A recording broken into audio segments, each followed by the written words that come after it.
24 March রাত্রি 10টা নাগাদ ধর্মনগর কদমতলা সড়কের ইচাই লালছড়া এলাকায় ঘটে যায় এক যান দুর্ঘটনা। দুর্ঘটনায় গুরুতর আহত এক ব্যক্তিকে ধর্মনগর জেলা হাসপাতালে নিয়ে আসে ধর্মনগর দমকল কর্মীরা।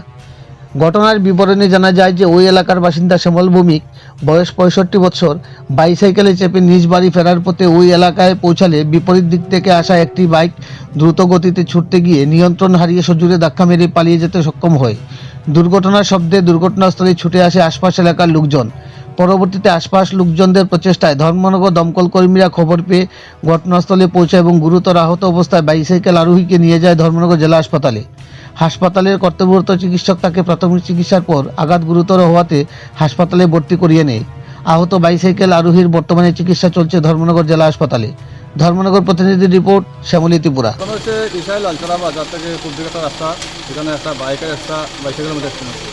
একটা বাইসাইকেল যে রাস্তা তাই নিয়ে শ্যামল ভৌমিক 65 বছর বয়স, তাই নিয়ে ইঞ্জুরি দিয়েছে, তাই নিয়ে গভর্নমেন্ট হসপিটালে নিয়ে দিয়েছে।